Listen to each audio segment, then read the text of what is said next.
This channel does not promote any violent, harmful, or illegal activities. All content provided by this channel is meant for an educational purpose only. কলতন Dasgupta যাকে গ্রেপ্তার করা হয়েছে সেই মামলায় কিন্তু আজ পুলিশের ভূমিকা নিয়ে প্রশ্ন তোলা হলো হাইকোর্টের পক্ষ থেকে। কারণ বলা হয়েছে যে কোনের প্রান্তে কে কি বলবে তার উপরে ভিত্তি করে গ্রেপ্তার করা হবে। কলতন জামিন মামলায় পুলিশকে প্রশ্ন বিচারপতি রাজর্ষি ভরদ্বাজের। আমাদের সঙ্গে রয়েছেন আমার সহকর্মী শ্রাবন্তী সাহা। শ্রাবন্তী, ঠিক কি প্রশ্ন করা হয়েছে, কি বলা হয়েছে? মাস্কট স্পিন কন্ট্রোল ল্যাবের পরীক্ষায় এটি প্রমাণিত। কেয়াসেট আলোপেক্স পেন্টা অ্যাক্টিভ নতুন চুল গজাতে সাহায্য করে, চুল পড়া বন্ধ করে। Keyaseth Alopex penta active 10 hair fall প্রবলেমের একমাত্র সলিউশন। দেখো, মূল প্রশ্ন হচ্ছে যে যেখানে কলতন ভট্টাচার্য যদি এই ফোন করেও থাকেন, কিসের ভিত্তিতে তাকে গ্রেফতার করা হয়েছে? তার কারণ অপর প্রান্তে সঞ্জীব দাস যা কথা বলেছেন তার দায়িত্ব কেন কলতন দাশগুপ্ত নেবেন? একই সঙ্গে বিকাশ ভট্টাচার্য প্রশ্ন করেছেন যে তাকে যে বিভিন্ন ধারা দেওয়া হয়েছে তার মধ্যে শুধুমাত্র একটি ধারা জামিন অযোগ্য। যে জামিন অযোগ্য ধারা দেওয়া হয়েছে তার জন্য আগে থেকে একটি 41A নোটিশ জারি করতে হয়। কলতনের ক্ষেত্রে সেটা সেই নোটিশ জারি করা হয়নি। একই সঙ্গে যে সঞ্জীব দাসকে এই একই অপরাধের জন্য প্রথম গ্রেফতার করা হয়েছে তার এফআইআর পর্যন্ত দেওয়া হয়নি। এফআইআর কপি কোথায় রয়েছে সেটা পর্যন্ত দিতে পারেনি। এক কথায় বলা যায় যে আজকের রীতিমতো এই সমস্ত প্রশ্নের কাছে রাজ্য সরকার সেই অর্থে কোনো জবাব দিতে পারেনি। আগামীকাল ফের এই মামলার শুনানি থাকছে। একদম, অনেক ধন্যবাদ শ্রাবন্তী। এবং স্বাভাবিকভাবে কলতন দাশগুপ্তকে গ্রেপ্তার করা হয়েছে, তার এফআইআর কপি দেওয়া হয়নি এবং তাকে জামিন অযোগ্য ধারায় মামলা দেওয়া হলেও যে সমস্ত নিয়ম মানা উচিত সেই সমস্ত নিয়ম পালন করা হয়নি, যে কারণে প্রশ্নের মুখে পড়তে হলো। দুপুরে 4 ব্রেকিং এ আরো বেশ কিছু গুরুত্বপূর্ণ তথ্য রয়েছে, গুরুত্বপূর্ণ খবর রয়েছে, তবে সবকিছু দেবো। সময় হয়েছে একটা বিরতি। ফিরে আসছি বিরতির পর, সঙ্গে থাকুন।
বিরতির পর ফিরে এলাম দুপুরে 4 ব্রেকিং। আর এই মুহূর্তে কোন খবরের দিকে নজর রাখতে হবে? তৃণমূল বিধায়ক সুদীপ্ত রায় তিনি আরও যেন কোথাও অস্বস্তিতে পড়েছেন। গতকাল সারাদিন তার বাড়িতে তল্লাশি চালানো হয়, কিন্তু আজ আরও বেশ কিছু তথ্য তার বিরুদ্ধে উঠে আসছে যে আরজিকর মডেলে রীতিমতো কলকাতা মেডিকেল কলেজেও আর্থিক অনিয়মের অভিযোগ উঠছে তার বিরুদ্ধে।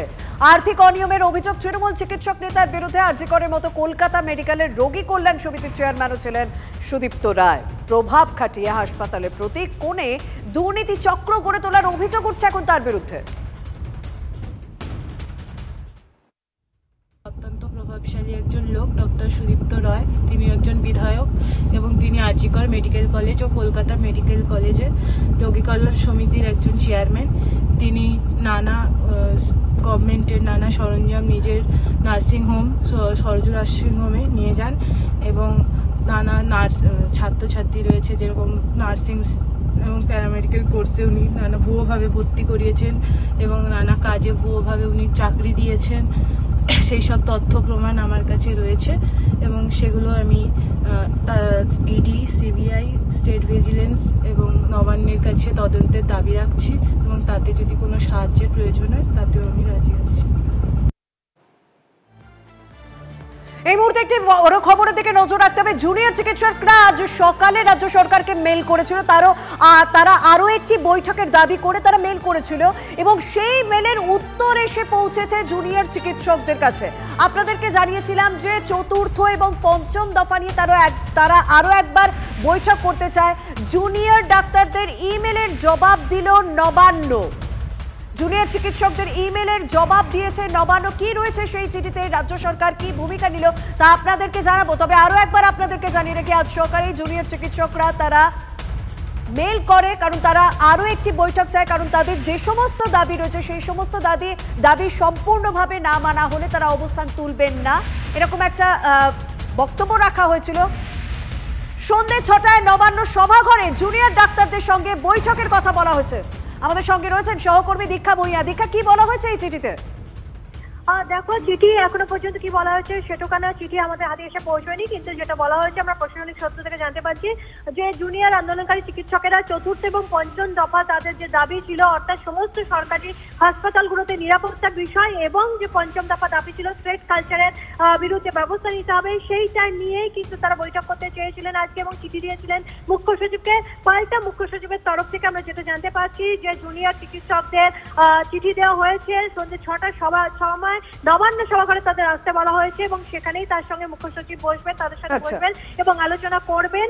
এবং আমরা এটাই এখনো পর্যন্ত প্রশাসনিক সূত্রে খবর পাচ্ছি যে সন্ধ্যে 6টায় নবান্ন সভাঘরে মুখ্য সচিব এবং আন্দোলনকারী জুনিয়র চিকিৎসকরা আজকে বৈঠক করবেন। একদম সেই বৈঠকের দিকে নজর থাকবে। সন্ধ্যে 6টায় আবারও আজ নবান্ন সভাঘরের বৈঠক জুনিয়র চিকিৎসকদের সঙ্গে, সেদিকে নজর থাকছে। ধন্যবাদ দীক্ষা। দুপুরে 4 ব্রেকিং আজ এখানেই শেষ করছি। আরো অনেক খবর আছে, দেখুন নিউজ@2 শুভজিতের সঙ্গে থাকুন।